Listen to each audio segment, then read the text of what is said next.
ఒక అతను అడుసిమిల్లి ఒక యాంకరు ఈ మధ్య ఒక టీవీ డిబేట్ చేయించారు.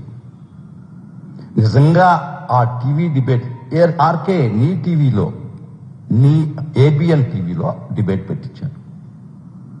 ఒక ఆయన అంటాడు, హిడ్మాకి ఏం జరిగిందో దీనికి చేయాలంటాడు. వీలైతే పట్టుకొని అరెస్ట్ చేసేయండి, హిడ్మాక్ చేసినట్టు, లేదంటే ఎన్కౌంటర్ చేసేసేయండి. అడుసు బిల్లి తొక్కావు అడుసు, ఓ యాంకర్ పగలుతుంది నీకు ట్యాంకర్. ఇంత దుర్మార్గమైనటువంటి డిబేట్లు పెట్టి ఒక్క వ్యక్తిత్వం జగన్మోహన్ రెడ్డి గారి యొక్క ఊసెత్తితే మీకు పడుతుంది. ఆ భయం నుంచి పుట్టినటువంటి మాటలు, ఆ జగన్మోహన్ రెడ్డి గారి పేరు తలుచుకుంటేనే మీకు వణుకొస్తుంది. జగన్మోహన్ రెడ్డి గారిని ఎన్కౌంటర్ చేస్తారా, చేయాలని కోరుకుంటున్నారా యాంకర్? ఆ ప్యానలిస్ట్ నోట్లో మాటలు పెట్టావు నువ్వే, ఒక చిలక నోట్లో మాటలు పెట్టి చెప్పించుకున్నావే, ఎక్స్ట్రాక్ట్ చేసేవే. ఆయన తానా తందారా అని ఎన్కౌంటర్ చేస్తారా? అంటే మీరే ఒప్పుకున్నారా హిడ్మాని బలవంతంగా అన్యాయంగా మేము ఎదురుకాల్పు కాదు ఎన్కౌంటర్ చేసి చంపించేసామంటారా? మీరే ఒప్పుకుంటున్నారా మీ ప్రభుత్వం చేసిన దానికి? ఎంత ధైర్యం మీకు, ఎంత నిస్సిగ్గుగా! ఆంధ్ర రాష్ట్రంలో ఒక రాజ్యాంగం ఉంది, చట్టం ఉంది, ఒక రాజ్యాంగబద్ధమైన పాలన ఉందే. మీకు మీ మనసులో ఒక్క రవ్వ భయం ఉంటే, మీకు ఆ సోయి ఉంటే, మీకు ఆ స్పృహ ఉంటే, ఆ డిబేట్లో ఆ విధంగా జగన్మోహన్ రెడ్డి గారిని ఎన్కౌంటర్ చేయించాలంటావా? చెప్పే నోట్లో జాగిస్తావా యాంకర్? నీకు వయసు వచ్చింది అడుసు మిల్లి, జ్ఞానం వచ్చిందా నీకు?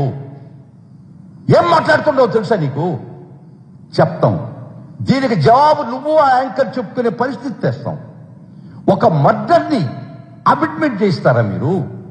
జగన్మోహన్ రెడ్డి చావులు కోరుకుంటారా మీరు? ఒక ఆయన చూస్తే గాల్లో తిరిగి పడిపోతాడంటాడు. ఏం మాట్లాడుతున్నారా మీరు? చల్తుందనుకున్నారా? ఒక్క విషయం చెప్తుండా, గుర్తుపెట్టుకొని రాయండి. Nothing in this nature blooms for the year long. ఏ చెట్టు కూడా, ఏ పుష్పం కూడా సంవత్సరం అంతా పుయ్యదమ్మా, సీజనల్. గుర్తు పెట్టుకోండి. ఈ సీజన్ నడుస్తుంది అనుకున్నారా? ఎన్కౌంటర్ చేస్తారా? మీ అభిప్రాయం అదా? అంటే రాజ్యాంగం ఏమి లేదా? లా అండ్ ఆర్డర్ లేదా? మీరు చెప్పింది చట్టమా? మీరు అనుకున్నది జరగాలనా? డ్యూ ప్రాసెస్ ఆఫ్ అనేది ఏమీ లేదా? ఎంత ధైర్యం మీకు, ఎంత పొగురు మీకు, ఎంత అహంకారం మీకు, ఎంత కొవ్వు మీకు! ఎస్, ఒక నాయకుడిని, మా పార్టీ అధ్యక్షుడిని, మాజీ ముఖ్యమంత్రి పట్టుకొని ఎన్కౌంటర్ చేస్తానని కొవ్వు మాటలు కాదా అవి? ఎస్, మీరు ఆ విధంగా మాట్లాడినప్పుడు మేము ఆ విధంగానే సమాధానం చెప్పాల్సిన పరిస్థితి మా మీద ఉంది. నేను వైఎస్ఆర్సీపీ పార్టీ జనరల్ సెక్రటరీగా మాట్లాడుతుందా, సీనియర్ న్యాయవాదిగా కూడా మాట్లాడుతుందా? ఎంత ధైర్యం మీకు! ఏం మాట్లాడారు మీరు? ఏం డిబేట్ పెట్టించారు? చట్టం ముందు నిలబెట్టబోతున్నావు. చెప్పే యాంకర్ నీకు, ఆడుసు మిల్లికి చెప్తున్నా, మీకు వయసు వచ్చింది కదా ఆడుసు మిల్లి. ఎన్కౌంటర్ పట్టుకొని హిడ్మాగ్ జరిగినట్టు, హిడ్మాగ్ చేసినటువంటి పని జగన్మోహన్ రెడ్డికి చేయమని అడుగుతావా? ప్రజలకు చెప్తావా? ప్రజలకు నూరిపోస్తావా? కొవ్వు కదా నీకు, ఇది అహంకారం కదా మీకు. Yes, I'm also little bit excited. కారణం తెలుసా మీకు? ఒక ప్రజానాయకుడిని, ఒక ముఖ్యమంత్రిని, మాజీ ముఖ్యమంత్రిని, ఒక పార్టీ అధ్యక్షుడిని, రాజ్యాంగబద్ధంగా రాజకీయ కలాపాలు నిర్వర్తించినటువంటి వ్యక్తిని. Naxalism is a banned organisation.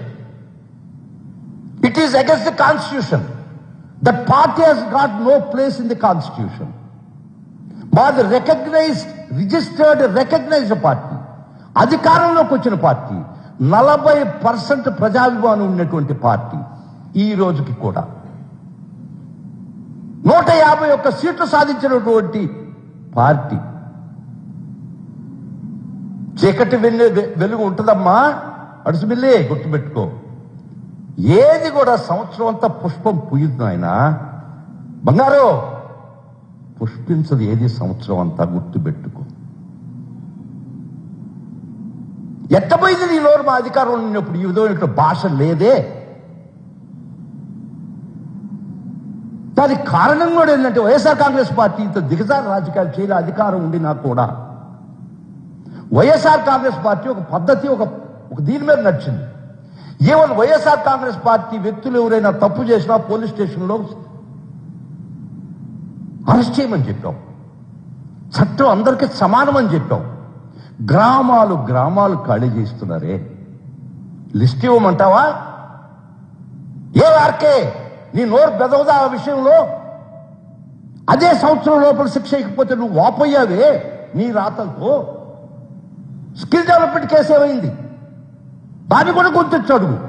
అది కూడా ఎందుకు జాప్యం జరుగుతుందన్ను. ఇంకొక విషయం, మాత్రం పెక్యులర్ విషయం, ఆశ్చర్యకర విషయం చెప్తున్నా మీకు.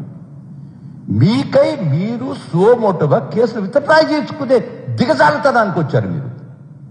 Skill development కేసేవి,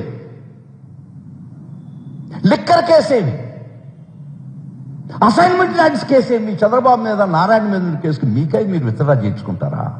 చేర్చుకునేదానికి ప్రయత్నిస్తున్నారా? చట్టం అని ఒకటి ఉందమ్మా, పోరాడతాం.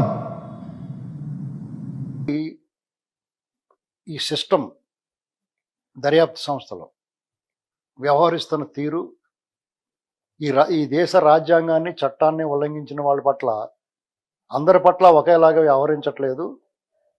అధికారము, డబ్బు, పరపతి ఉన్న వాళ్ళ పట్ల ఒకలాగాను, మిగతా వాళ్ళ పట్ల, సామాన్యుల పట్ల, పోరాడే వాళ్ళ పట్ల ఒకలాగాను వ్యవహరించడాన్ని నేను ఖండిస్తూ నా ఆవేదన, లక్షలాది మంది ప్రజల ఆవేదనని నేను షేర్ చేసుకోవడం జరిగింది. యాక్చువల్గా జగన్మోహన్ రెడ్డి గారిని ఉద్దేశించి నేను వ్యాఖ్యలు చేశాను. ఎందుకంటే జగన్మోహన్ రెడ్డి గారు తెలుగు ప్రజలకి ఒక రకంగా ఆయన చాలా ద్రోహం చేశాడు, చాలా అన్యాయం చేశాడు, దోపిడీ చేశాడు. మర్రి చెన్నారెడ్డి గారి కుమారుడు మర్రి శశిధర్ రెడ్డి గారు జగన్మోహన్ రెడ్డి గారిని ఉద్దేశించి దాదాపు 10 ఏళ్ల క్రితమే సీమాంధ్రకు పొంచి ఉన్న పెనుముప్పు జగన్మోహన్ రెడ్డి అని ఒక వ్యాఖ్య చేశాడు. దానికి ఏమాత్రం తగ్గకుండా ఆయన వ్యవహరించాడు. దాన్ని జగన్మోహన్ రెడ్డి ప్రతిపక్షంలో ఉన్నప్పుడైనా కానీ, అధికార పక్షంలో ఉన్నప్పుడైనా సరే, అతను అధికారంలోకి వచ్చిన తర్వాత కూడా అతని దుర్మార్గాల మీద మేము నిత్యం ప్రశ్నిస్తూ ఉన్నాం. అదేవిధంగా అతను ఇటీవల అతను అధికారం కోల్పోయిన తర్వాత కూడా అధికారంలో ఉన్నప్పుడు ఎలాంటి అరాచకాలు చేశాడో, ఎలాంటి వ్యాఖ్యలు చేస్తున్నాడో అటువంటిది కంటిన్యూ చేస్తూ వచ్చాడు. అతని మీద ఉన్న ఒక్కొక్క కేసు కొత్తగా బయటపడతా ఉన్నాయి అతను చేసిన దుర్మార్గాలు. సిస్టమ్ కూడా అతను బెయిల్ మీద తిరుగుతా వాయిదాలకు వెళ్లకుండా ప్రజలను గుంపులుగా పోగేసి జనాలను బెదిరించి భయాందోళన గురి చేసే వ్యవహారాల మీద నేను మాట్లాడడం జరిగింది. దానికి వాళ్ళు నన్ను థ్రెటనింగ్ కాల్స్ నాకు ఎవరైతే కాల్స్ చేయలేదు కానీ ప్రెస్ మీట్లు పెట్టారు, డిబేట్, టీవీ చర్చలు, డిబేట్. వాళ్ళు అర్థం చేసుకోవాల్సింది ఏంటంటే, ఒక్కసారి వెనక్కి తరిచి చూసుకుని వాళ్ళ అధినాయకుడు, వాళ్ళ మంత్రులు, వాళ్ళ ఎమ్మెల్యేలు, వాళ్ళ ప్రధాన నాయకులందరూ కూడా వాళ్ళ సోషల్ మీడియాతో సహా ఏం మాట్లాడారు అనేటువంటిది గుర్తు తెచ్చుకోవాలి. జగన్మోహన్ రెడ్డి దగ్గర నుంచి మొదలు పెడితే ఆనాడు ముఖ్యమంత్రిగా ఉన్న చంద్రబాబు నాయుడు గారిని కాల్చి చంపాలని మాట్లాడాడు ఆయన. ఇది నేను చిన్న ఎగ్జాంపుల్ చెప్తున్నా. అలాగా దాదాపు అనేక సందర్భాల్లో చంద్రబాబు నాయుడు గారిది ఇతర నాయకుల్ని కించపరుస్తా, వ్యక్తిగతంగాను వాళ్ళ కుటుంబ పరంగాను కించపరిచి అవాకులు చవాకులు మాట్లాడేవారు. దుర్మార్గమైన వ్యవహారం చేశారు. వాళ్ళ చావును కోరుకున్నారు. వాళ్ళు మేము ఎప్పుడు చావును కోరుకోలేదండి. వాళ్ళు ఘోరంగా ఓడిపోవాలని కోరుకున్నాను, కఠినమైన కారాగారం అనుభవించాలని కోరుకున్నాం. మా కోరికలో అతను ఘోరంగా ఓడిపోవడం జరిగింది. కారాగారాన్ని కూడా త్వరలో వెళ్ళబోతున్నాడు. ఇది నేను స్పష్టంగా పొన్నవోలు సుధాకర్ రెడ్డి గారికి చెప్పాల్సింది ఏంటంటే, మీరు ఏదైతే లీగల్గా వెళ్తున్నారు కదా, మేము దాన్ని ఆహ్వానిస్తూ ఉన్నాం. మీరు లీగల్గా వెళ్ళండి, మేము దాన్ని ఎలా ఎదుర్కొంటామో చూస్తాం. మీరు నాకు కౌంటర్ ఇచ్చారు, దాన్ని నేను ఎంటర్ కౌంటర్